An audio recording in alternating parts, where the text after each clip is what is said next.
카카오 엔터랑 이수만 회장님이 엄청 싸우고 계신 것 같더라고요. 싸우고 있는 것보다도 네. 제가 볼 때는 SM이 자꾸 간을 보고 있는 것 같아요. 간을 보고 있어요. 그리고 이수만 씨가 내가 보기에 좀 욕심이 과해요. 그게 지금 이렇게 여러 가지 분란을 일으키고 있는 것 같아요. 이번에 주총에서도 SM 네. 주총에서 부결됐잖아요. 네. 그러니까 전체적으로 정관을 개정하겠다는 이수만 씨의 자신의 어떤 경영권을 확보해야겠다는. 그러니까 다수의 주주들은 빨리 매각하라고 압력을 가한 거예요. 결국 이수만 씨 패배했잖아요. 네. 근데 그게 뭐겠어요? 왜 주주들이 그렇게 생각했어요? 예를 들면 대표적인 게 어떤 거냐면요. SM에서요. 네. 이수만 씨 개인 회사로 자문료 비슷하게 갖고 1년에 200억인가 220억인가 빠져나가잖아요. 연간이요? 한번 봅시다. 그건 중요한 거니까 한번 우리가 확인하고 가야죠. 이수만 회장이 100%를 보유하고 있는 라이크 기획. 이 개인 회사예요. 100%. 라이크 기획이 SM 그룹에서 음악 자문 등의 명목으로 연간 100억 원 이상을 받아가고 있다. 심지어 최근 5년 동안 SM의 영업이익 가운데 44% 절반 가까이가 라이크 기획으로 흘러 들어갔다. 이게 뭐냐는 거예요. 이거. 그래서 이제 일부 이제 행동주의 펀드가 이렇게 이야기한 거예요. 상장 이후에 한 번도 배당하지 않는 회사가 등기 임원도 아닌 개인 회사로 자산을 유출하는 것은 부당 지원일 가능성이 높다. 소명을 요구했다라고 이야기하고 있는 거예요. 자, 이런 걸 어떻게 봐야 되냐는 거예요. 이런 걸. 이 상장사니까 기업 공개를 하면 원래 이런 것도 볼 수 있지 않나요? 근데 왜 지금 10년 동안이나 이거를 아무도 얘기를 안 한 건가요? 그걸 일일이 모든 걸 재무제표에 회사가 불리한 내용을 적지 않아요. 대주주가 불리한 내용을. 그래서 계속 주총에서 질문하는 거잖아요. 그래서 저 같은 사람이 주총 가면 무지하게 싫어하잖아요. 자, 이런 라이크 기획, 이거 어떻게 볼 거예요? 카카오 엔터는 이런 것들을 좋아하지 않는다고 저는 알고 있어요. 네. 라이크 기획을 몰랐으면 그걸 그대로 안고 가는 거예요. 예를 들면 SM하고 라이크 기획하고 계약 관계를, 예를 들면 계약서를 장기 계약으로 맺어놓으면 돼요. 라이크 계약하고 두 개를 장기 계약으로 딱 맺어놓는데 그게 발견되면 계약 해지를 요구할 수 있어요. 네. 이수만 씨는 거부를 할 수 있겠죠? 그럼 인수하고 난 다음에 그냥 그대로 가는 거예요. 네. 그런 거 하나하나가 전부 걸림돌인 거예요.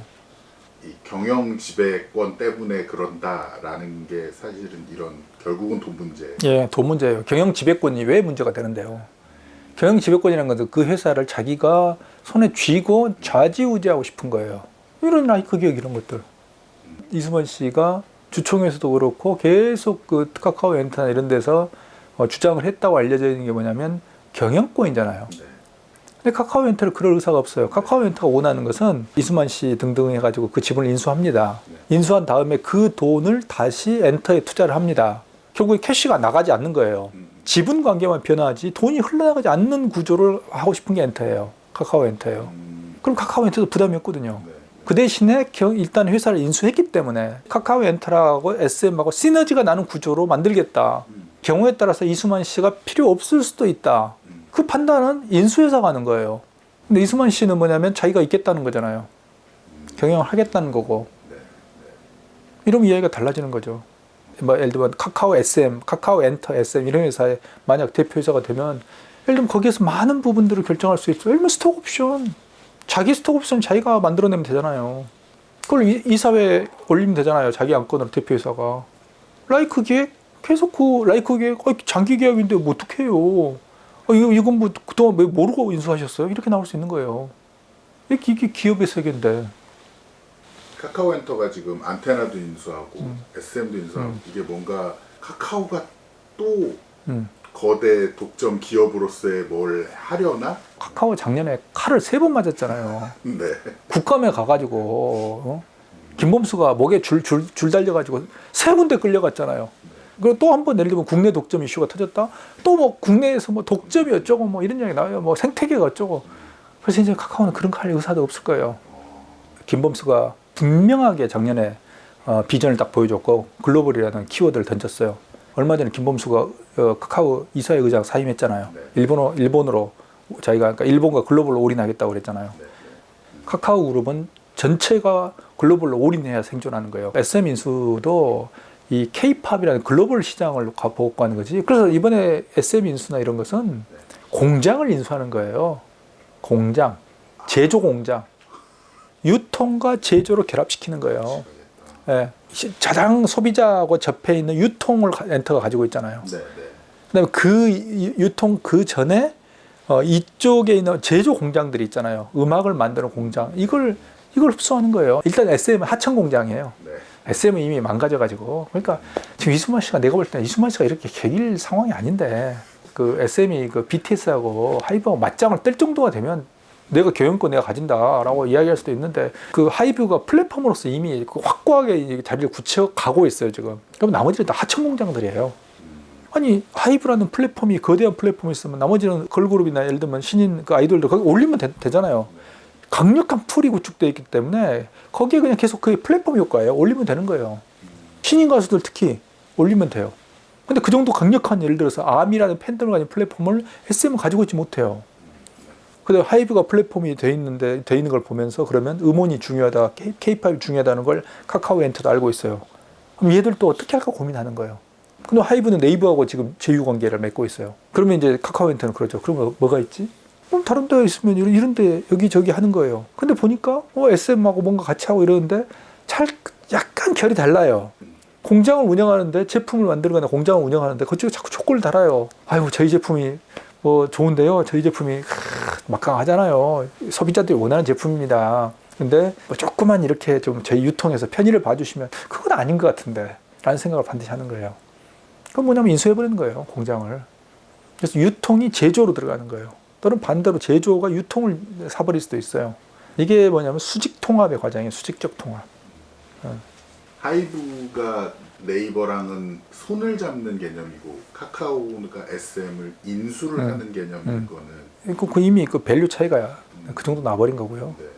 하이브 자체는요 이미 글로벌 플랫폼이 되려고 하는 준비를 하고 있다니까요. 오히려 네이버보다 더 유리한 더 유리할 수 있어요. 그러니까 네이버의 브이라이브가 결국에는 하이브, 그러니까 BTS 플랫폼을 이길 수 없다는 걸 알고 결국에는 종료하잖아요. 그러니까 이미 상대가 안 되는 상황이 돼버린 거예요.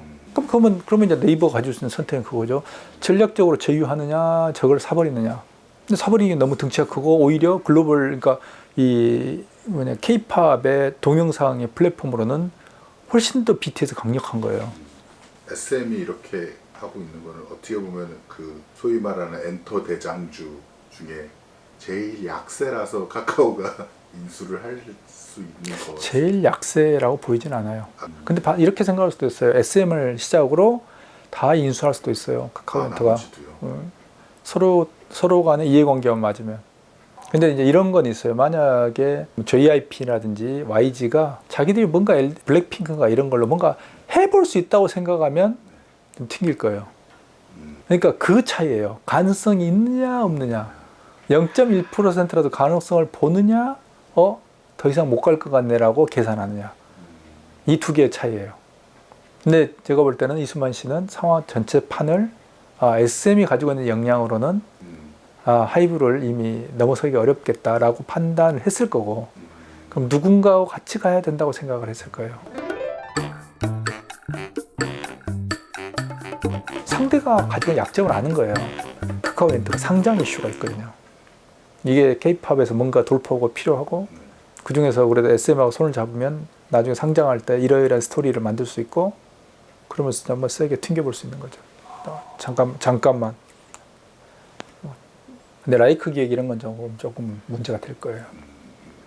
카카오엔터가 이런 것들 이건 사실 배임 사유가 될 수도 있어요. 근데 이런 것들을 그대로 안고 갈 수는 없어요. 일단 알았기 때문에. 그러면 이제 이것 대신에 다른 걸 요구하겠죠. 다른 어떤 뭔가 보상안을 요구하겠죠. 저는 제 어릴 때 기억에 이수만은 마삼 트리오의 맏형으로서 가수를 시작을 해서 되게 사람 좋은 이미지로 MC가 성공을 한 그건 옛날 전설의 고향 이야기고요. 지금 사업가이고 BTS 나오기 전까지는 완전히 지배자였잖아요. 이 K-팝의 글로벌화를 만들었던. 근데 BTS가 나와가지고 판을 확 엎어버린 거예요. 그러니까 상을 발로 차버린 거예요. 자기가 딱 차려놓고 이제 밥을 좀 제대로 먹어볼까요? 자 했는데 갑자기 와서 바로 밥을 차버린 거예요.